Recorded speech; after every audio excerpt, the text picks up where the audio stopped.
est-ce que si je vais voir cette personne, elle va m'arnaquer? Ou est-ce qu'elle communique bien avec des guides? Salut tout le monde! Aujourd'hui, tu l'auras compris avec le titre de la vidéo, on va parler de comment on reconnaît des charlatans dans le milieu de l'ésotérisme.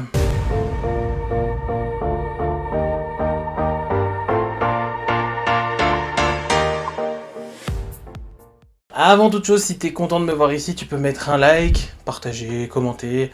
Tu connais la chanson, c'est des choses qui vont beaucoup m'aider et surtout ça me fait plaisir de me dire que vous regardez mes vidéos et que vous les appréciez.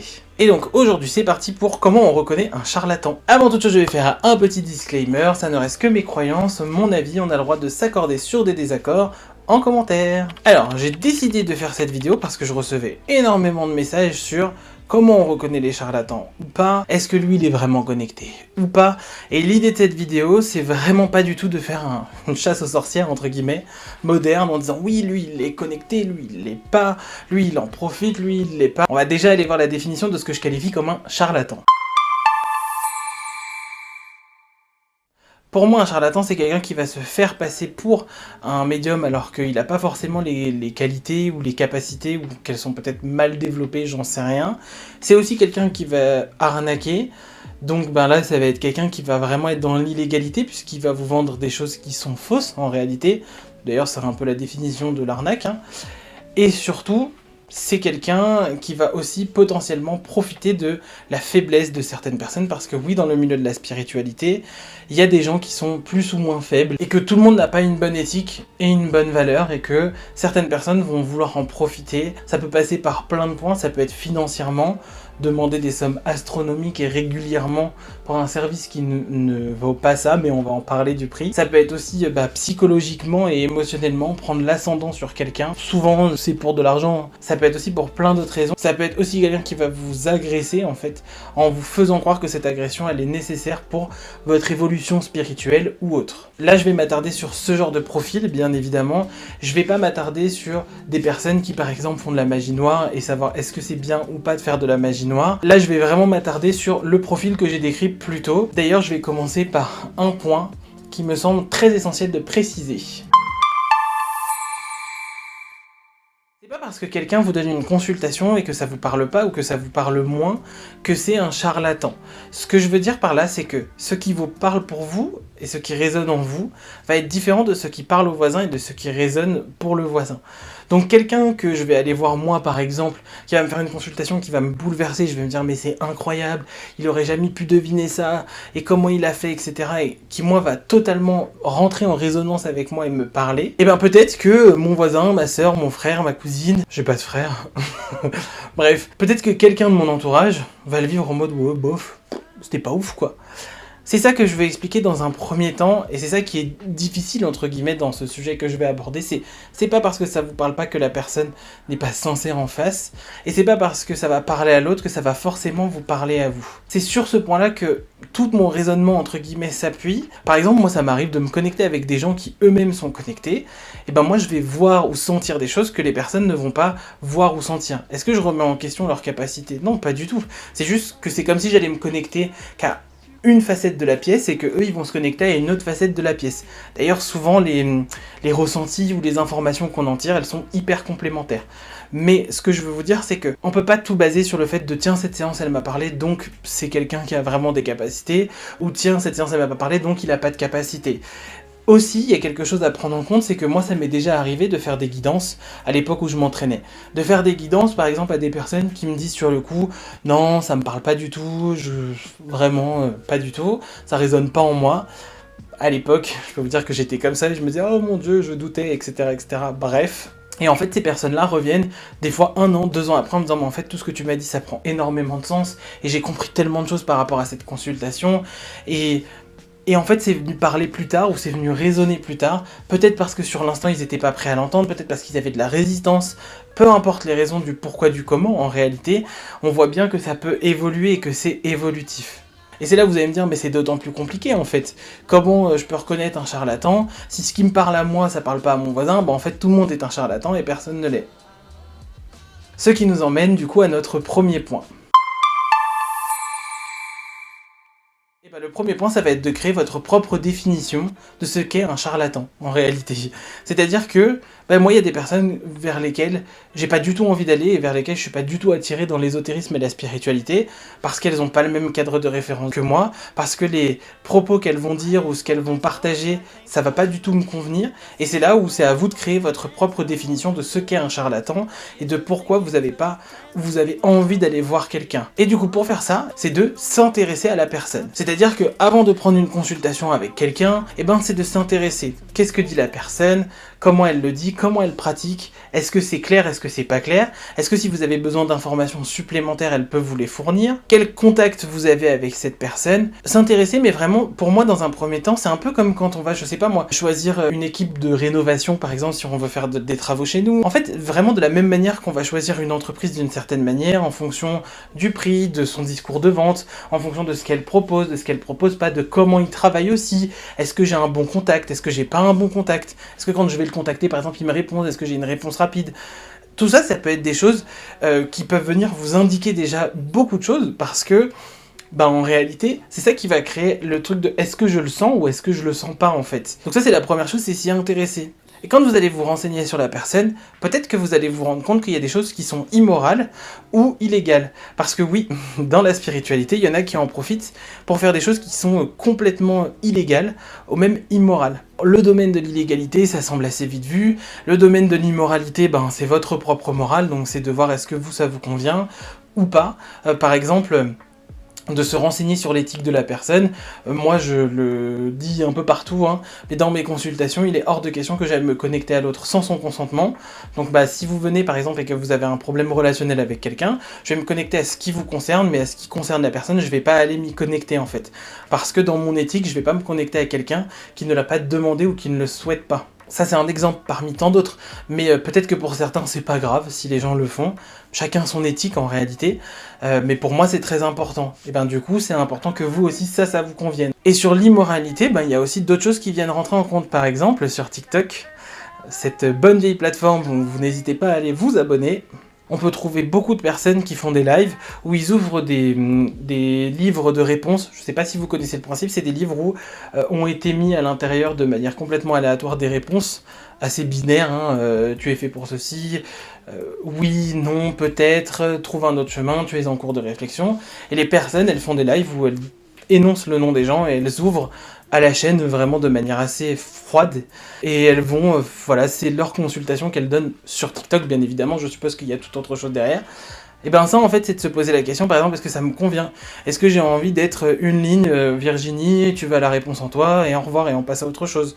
Ou Benoît, c'est oui, c'est non. En fait, c'est de voir est-ce que ça me convient en fait, est-ce que ça me parle, et est-ce que c'est quelque chose où je sens le praticien ou la praticienne vraiment impliqué dedans et investi. Parce que moi par exemple, dans ma morale, et il s'agit vraiment que de mon avis très personnel, je vous dis pas que c'est ça qu'il faut suivre, mais ça c'est pas ok pour moi, parce que à quel moment on prend le temps pour les gens, et puis des fois, recevoir un message ça peut être bouleversant, donc là on est vraiment un nom parmi tant d'autres dans une liste, donc en fait, où est la connexion, où est le temps passé, où est en fait l'implication en fait du praticien ou de la praticienne pour la personne.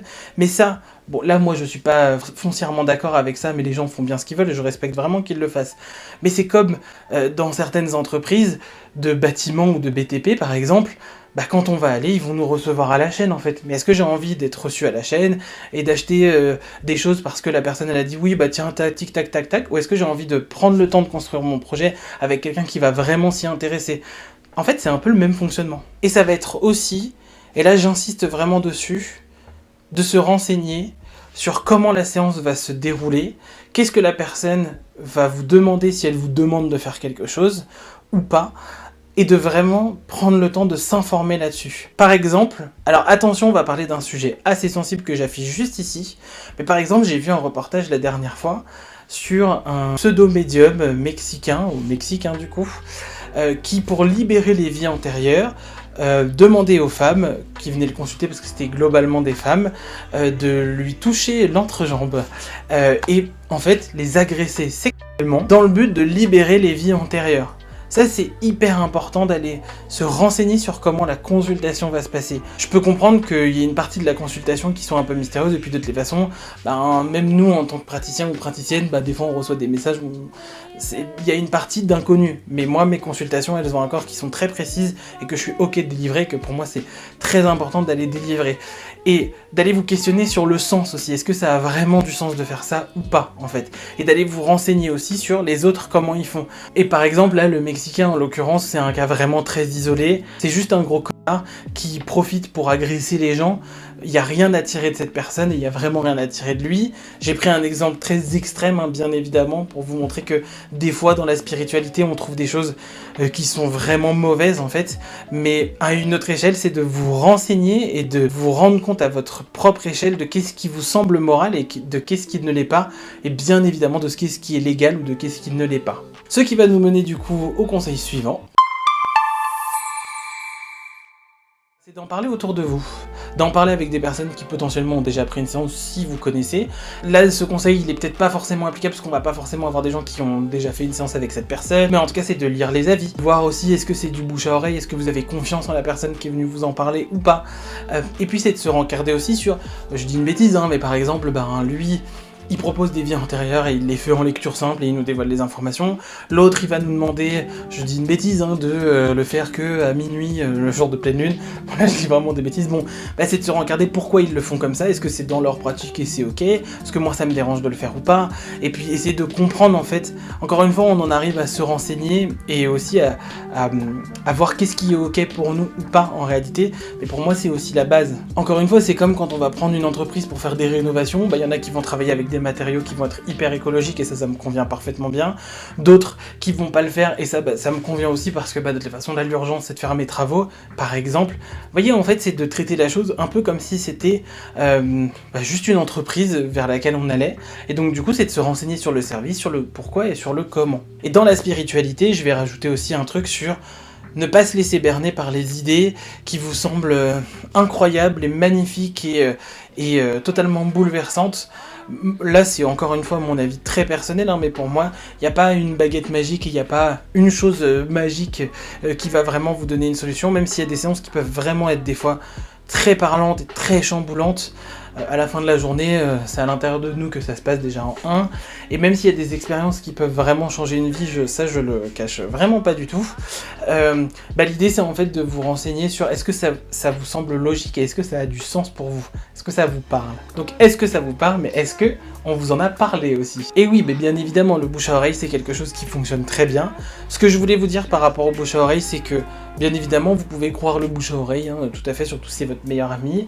J'en reviens quand même à faire attention et à vous dire ce qui fonctionne pour l'un fonctionne pas forcément pour les autres. Maintenant, le bouche à oreille, c'est quelque chose qui peut être très fiable. Mais je voudrais aussi attirer votre attention sur le fait que c'est pas parce qu'on parle beaucoup de quelqu'un que c'est forcément quelqu'un qui va transcender votre vie ou quelqu'un qui n'est pas un charlatan, des fois bien au contraire. C'est très important de prendre en compte que le bouche à oreille, ça reste que le regard et l'avis de l'autre à un moment T et qu'il peut se jouer plein d'autres choses à ce moment-là. Donc le bouche à oreille, bien évidemment, oui, mais avec parcimonie et surtout, et on va arriver de toute façon à ce conseil-là qui pour moi est le plus important, c'est de vous écouter et de suivre votre intuition. À ce moment-là, on s'est renseigné sur la personne, sur qu'est-ce qu'elle propose, sur comment elle le propose, sur comment les autres le proposent aussi, on sait est-ce que c'est en accord avec nous, et pendant tout ce chemin-là, moi je vous invite vraiment d'être lié à votre intuition, c'est-à-dire que, est-ce que vous le sentez, est-ce que vous le sentez pas, est-ce que ça vous appelle, est-ce que ça vous attire, ou pas du tout? Est-ce que, je sais pas aussi, des fois il peut y avoir des choses où on se dit, mais cette personne, elle a un discours qui m'appelle, ça peut paraître un peu bizarre, bon, vous me direz, on est dans une chaîne spirituelle, donc... Des fois on peut se dire, je sais pas ce qu'elle dit, ça a une résonance en moi particulière, donc je vais me laisser tenter par l'expérience en fait. Et donc je vais y aller parce que je le sens en fait. Et l'intuition c'est pour moi une information qui est assez vive, c'est-à-dire que c'est pas quelque chose qui est forcément trop travaillé, c'est pas forcément quelque chose qui est très réfléchi, vraiment pas. C'est assez vif en fait, et c'est une sensation, un sentiment. Des fois ça peut même être, certaines personnes elles entendent leur intuition, c'est-à-dire elles se disent, elles entendent vraiment un vas-y quoi, parce que il y a quelque chose, ou au contraire, parce qu'il y a quelque chose qui va les motiver à y aller. Ou au contraire, ça peut être un truc de « Ah, je sais pas, lui, je le sens pas. Dès que je regarde ses vidéos, je me sens pas très bien. » je me sens mal, quand je regarde son contenu, je suis pas à l'aise, il se passe quelque chose, j'ai une boule au ventre, je suis pas d'accord avec son discours, mais ça vient générer des choses. Et ça peut vraiment être votre intuition qui vous dit d'y aller ou pas. Moi, comme je dis toujours, l'intuition, c'est vraiment le GPS qu'on a en interne. Donc le GPS, il dit, allez tout droit, continuez tout droit, allez à gauche, si possible, faites demi-tour. Et là, on l'écoute, on fait demi-tour. Cette intuition, elle va peut-être vous guider vers une personnalité plutôt qu'une autre aussi, parce que ce praticien ou cette praticienne que vous souhaitez aller voir, il va avoir un ton calme, un ton doux, ou au contraire il va être un petit peu plus brut de pomme, Brutus, c'est comme ça qu'on dit. Bref, il va être un petit peu plus direct. Tout ça, ça peut vous attirer ou vous répulser. Pareil, je vous invite à vous faire confiance parce que dans les consultations, généralement énergétiques, peu importe le domaine, ça vient toujours parler de ce qui se passe à l'intérieur de nous et de notre intimité. Donc c'est important de le faire avec quelqu'un en qui on a un minimum confiance et qui va poser un cadre, pour moi, bienveillant, c'est la base. C'est important de s'intéresser aussi à la personnalité du praticien ou de la praticienne, mais ça, j'ai vraiment l'impression que c'est déjà acquis dans les mœurs. Si quelqu'un a l'air méchant, on va pas y aller. Si au contraire, elle a l'air super douce, super gentille, on aime bien son humour, on accroche, on va y aller aussi. Je le répète de toutes les façons, mais c'est intéressant aussi de s'intéresser à la personnalité et de s'intéresser aussi, entre guillemets, aux petits détails. Alors ce que j'appelle les petits détails, je vais pas encore parler du prix, je vais en parler juste après, c'est vraiment est-ce qu'il y a un site, est-ce qu'il fait des vidéos, est-ce qu'il reçoit dans un cabinet, comment c'est décoré, tout ce qui va constituer l'univers du praticien ou de la praticienne en fait, même le type de vidéo qu'il propose, on s'est beaucoup intéressé au fond, maintenant on va s'intéresser à la forme. Est-ce que ça vous plaît ou est-ce que ça vous plaît pas? Est-ce que ça vous attire ou est-ce que ça vous attire pas? Par exemple, encore une fois, ça reste que mon avis, moi j'ai eu une ancienne formation de graphiste, donc j'ai un peu cet œil au fait que les choses soient assez épurées et assez jolies à voir, et je n'aime pas du tout, mais ça c'est vraiment dans mes goûts personnels, c'est les goûts et les couleurs, j'aime pas du tout quand un site il est surchargé d'informations. D'ailleurs si vous allez sur mon site rubymedium.fr, vous allez voir, je l'ai essayé de le faire assez épuré, mais j'aime pas trop les sites où il y a du gling gling partout, du gif de partout, où c'est surchargé d'informations, où on s'y perd, on comprend plus rien. J'aime quand c'est moderne, j'aime quand c'est frais, et donc rien que ça, moi ça peut me réfréner à aller voir un praticien ou une praticienne, même si bien évidemment tout mon avis va pas se baser là-dessus, forcément, mais ça va vraiment venir jouer. Donc là, je le dis, par exemple, j'ai pris cet exemple-là, mais on peut prendre l'exemple et le définir à l'infini, c'est-à-dire que je l'ai rencontré sur TikTok, par exemple, je l'ai vu, quel style de vidéo il fait, est-ce que ça me plaît, est-ce que ça me plaît pas, est-ce que, je sais pas, je suis attiré par l'ambiance de ses vidéos, le décor qu'il y a dans le fond, est-ce que on peut vraiment se nourrir de toutes les informations, en fait, pour venir, en fait, alimenter et construire sa réflexion. Et bien évidemment, et ça c'est pas un petit détail, le prix va complètement jouer. Forcément, le prix que va demander le praticien ou la praticienne va convenir ou ne pas convenir à certaines personnes. Il y en a pour qui dépenser 60 € dans une consultation, ça va. Il y en a d'autres, c'est compliqué parce que 60 € ça représente une grosse somme d'argent.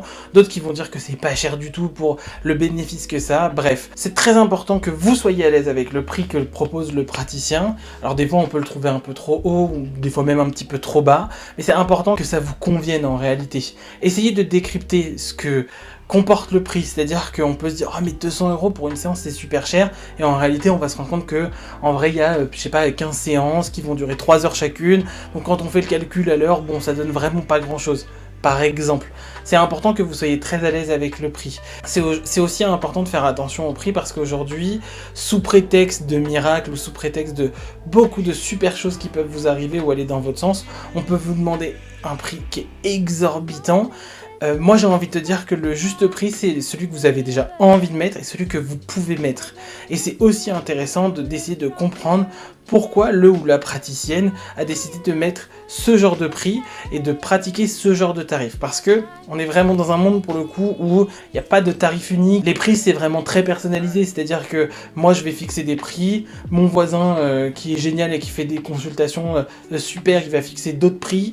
Enfin bref, en fait, ça vient refléter énormément de choses le prix, il faut voir qu'est-ce qu'il y a dedans, combien de temps ça dure, etc. Je vous inviterai aussi à vous méfier quand les prix sont vraiment trop élevés. Alors quand j'entends trop élevé, j'entends pas même 200 € une séance, je peux l'entendre, après ça dépend de ce qui se passe dedans, encore une fois, hein, c'est important de nuancer, mais si les prix c'est vraiment trop compliqué pour pas beaucoup de temps de travail, c'est là où il va falloir vous intéresser au pourquoi du comment. N'hésitez pas aussi à engager la conversation avec votre praticien ou votre praticienne là-dessus, soit sur pourquoi ces prix-là, soit sur j'ai envie de faire une séance avec vous, mais j'avoue que j'ai pas les moyens, est-ce que c'est possible de payer en 2 fois? Ce genre de choses, c'est important en fait de vous intéresser à cette partie-là aussi. On dit souvent que ce qui est très cher, c'est les charlatans. Je suis pas nécessairement d'accord avec ça. C'est vraiment pour moi au cas par cas, selon les pratiques et selon ce qui va en ressortir aussi. Parce que si quelqu'un propose une guidance peut-être à 20 €, mais que la guidance elle dure 1h30, que la personne elle va vraiment vous accompagner sur votre chemin, je trouve que c'est vraiment pas assez cher en fait. Alors que si la personne vous propose une guidance de 1 heure qui coûte 1500 € et qu'elle va vraiment vous accompagner de la même manière sur le chemin, là c'est cher. Donc en fait c'est ça aussi, c'est de voir qu'est-ce que constitue la séance, et c'est pour ça que c'est hyper intéressant de vous faire confiance et de faire confiance à votre intuition, parce que pareil, dans votre intuition vous avez la possibilité de vous dire ok je trouve ça cher, mais je sais pas, mon intuition elle me dit vas-y, j'y vais en fait.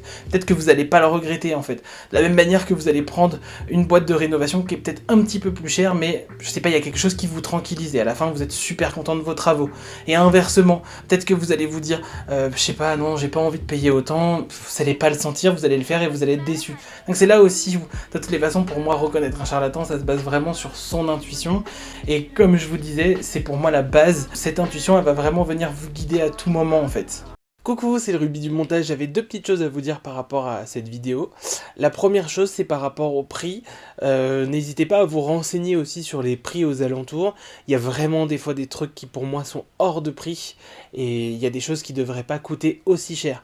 Donc c'est là aussi où vous renseignez sur ce qui se fait comme prix ailleurs. Ça peut vous donner une indication sur le prix en fait, et sur le juste prix surtout, même si le juste prix dépend en fonction des praticiens. Mais il y a des trucs qui sont hors de prix, donc je vous inviterai quand même à vous méfier quand c'est vraiment hors de prix. Ça c'est la première des choses. Et la deuxième des choses que je tenais à repréciser quand même, c'est que c'est trop facile de traiter les gens de charlatans, hein. Je vous invite vraiment pas dans cette vidéo à dire oui lui c'est un charlatan, oui c'est une charlatane. Pas de ça se dit au féminin, bref. Ce que je veux dire par là, c'est que, comme je l'ai précisé en début de vidéo, le but c'est pas de faire une chasse aux sorcières, hein. Le but c'était vraiment de vous informer et de vous renseigner sur une demande qu'on m'a beaucoup faite. Mais vraiment, si vous aimez pas le contenu de quelqu'un, ou s'il y a quelque chose que vous sentez pas chez quelqu'un, je vous inviterai juste à passer son contenu. Dans tous les cas, je vous invite à suivre votre intuition. Voilà. Et si d'ailleurs cette intuition elle peut vous pousser à lâcher un like, un petit commentaire et à partager cette vidéo, je lui en serai gré. Ah, tu l'avais pas vu venir celle-là. Non mais si vraiment vous pouvez faire tout ça, ça m'aiderait vraiment et ça me fait vraiment plaisir. J'attends de vous vos retours en commentaire aussi, et je vous dis à bientôt pour une prochaine vidéo.